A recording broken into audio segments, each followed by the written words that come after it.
Hello everyone. Now we are going to study the body of the sphenoid, and we imagine the body of the sphenoid like a rectangular box so that it has an upper surface, a lower surface, an anterior surface, a posterior surface, and two lateral surfaces.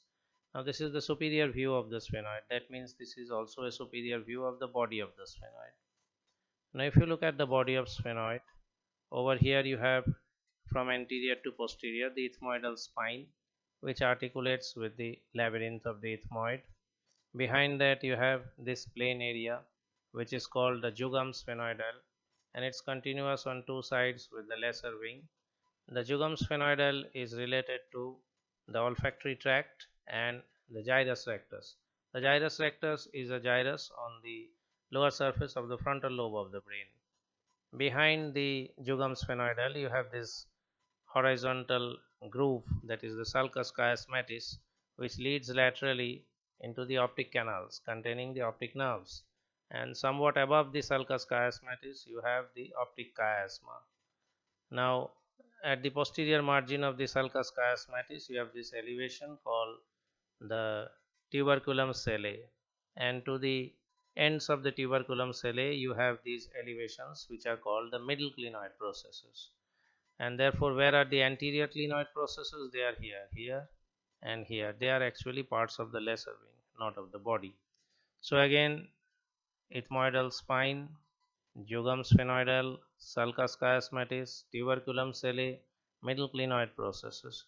The middle clinoid processes are joined to the anterior clinoid processes by carotidoclinoid ligaments, which here are ossified, and under these ligaments there is this carotidoclinoid canal or foramen, which gives passage to the upturned part of the internal carotid artery.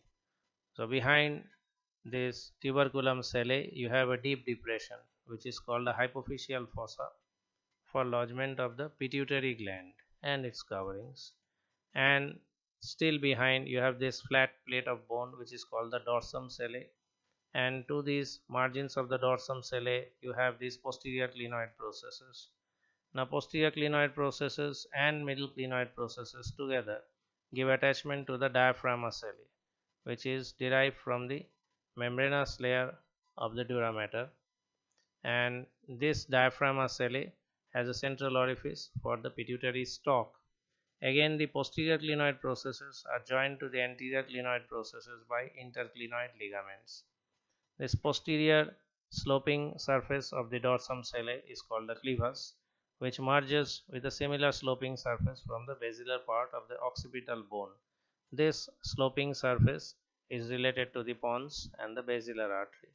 From the lateral margins of the dorsum sellae, you have these small projections, these small spikes.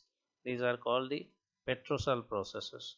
Now, these petrosal processes are joined to the apex of the petrous part of the temporal bone by a petrosphenoid ligament, underneath which passes the abducent nerve.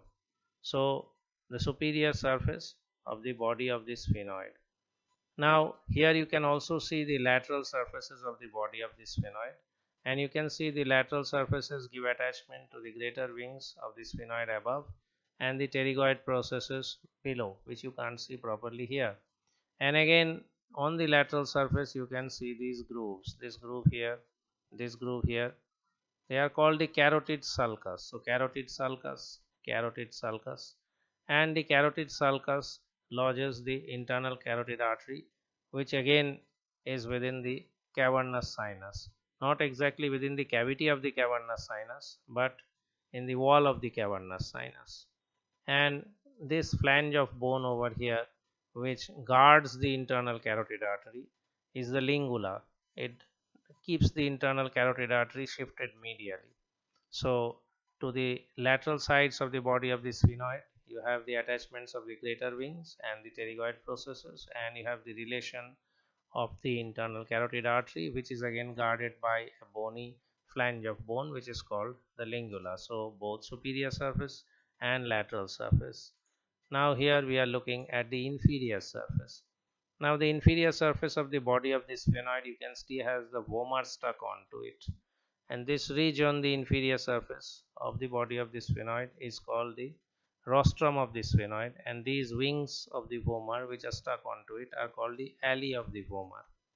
And you can make out from the undersurface that these are the lateral and medial pterygoid plates, and over here these are the lateral and medial pterygoid plates. Now this medial pterygoid plate has a medially projecting triangular part. So this medial pterygoid plate has a medially projecting triangular part which is called the vaginal process, and this vaginal process comes up to the margin of the vomer, and the vaginal process overlaps the vomer at its margins, and at its margins there is a small gap which is called the vomerovaginal canal. Now this vomerovaginal canal does not transmit anything significant, but further anteriorly where the vaginal process comes to an end, here you have the attachment of the sphenoidal process of the palatine bone, and here between the sphenoidal process of the palatine bone and the vaginal process you have a palatovaginal canal, and this palatovaginal canal transmits the pharyngeal vessels and nerves. So vomerovaginal canal transmits nothing important, palatovaginal canal further anteriorly and below is transmitting the pharyngeal vessels and nerves. And on the undersurface of the body here, this portion is the roof of the nasal cavity, and further behind it is the roof of the nasopharynx. Now if you look at the anterior surface of the body of the sphenoid, you can make out over here the one other thing we have missed here. You see on the inferior surface anteriorly, this patch of bone, this triangular patch of bone that you can see here, is part of the sphenoidal concha. So this triangular patch of bone over here is part of the sphenoidal concha. It has a triangular lower part which you can see here, and it has a quadrilateral upper part which you will be seeing on the anterior surface. So these triangular lower parts are actually parts of the sphenoidal concha. Now its corresponding quadrangular part is here. This is the quadrangular part of the sphenoidal concha whose triangular part has gone below. So to medial to the quadrangular part, here you have the opening of the sphenoidal air sinus, and laterally on the quadrangular part you have a rough patch where you have the articulation with the labyrinth of the ethmoid. And not only that, apart from labyrinth of the ethmoid, somewhere here you have the articulation of the orbital process of the palatine bone.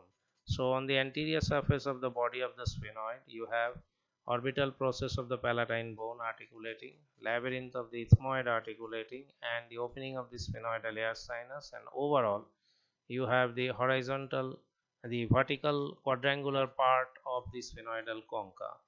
And in the middle over here you have the sphenoidal crest which articulates with the perpendicular plate of the ethmoid.